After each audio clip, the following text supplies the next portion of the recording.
It was a busy, bustling day on the island of Sodor. All the Sodor steam engines and diesel engines were happily working together. Sir Topham Hatt came to see Thomas.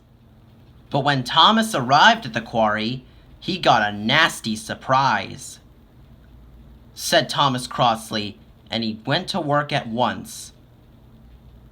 But soon, Diesel was up to his old tricks. First, he shunted Thomas under the hopper.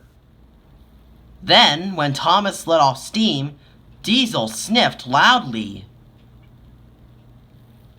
Huffed Thomas, but he was upset.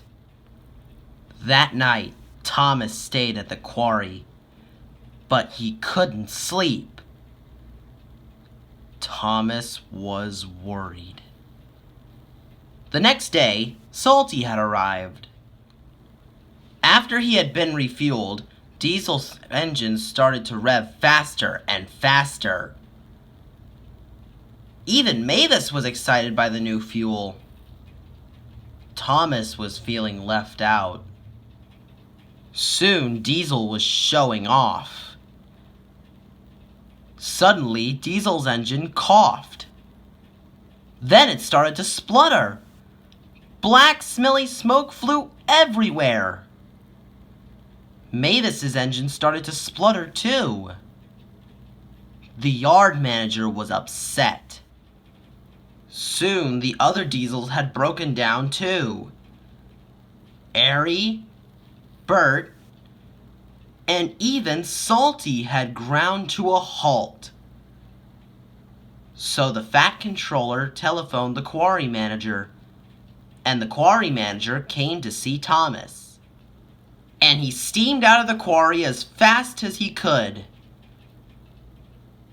At last, Thomas arrived at the fuel depot. Thomas was soon loaded with trucks carrying fuel drums. The fuel drums were very heavy. Thomas pushed with all his might. His pistons creaked and his wheels squeaked, but he kept on puffing. Thomas trundled all over the island with fresh fuel for everybody. For Salty, for Airy, and for Bert. Thomas was feeling very tired, but he still had one more delivery to make. At the quarry, all work had stopped. Diesel was feeling as green as a leaf, and Mavis was feeling very glum.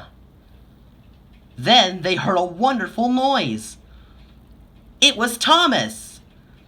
He steamed into the quarry with one final puff. Diesel and Mavis had all the bad fuel drained out of their engines, and all the good clean fuel poured in. Soon the quarry was clanking and clattering with the sound of work. And finally, the important job was done. Then Sir Topham Hatt arrived on board Percy. Even Diesel had to admit Thomas was a very special engine, even if he's a steamy.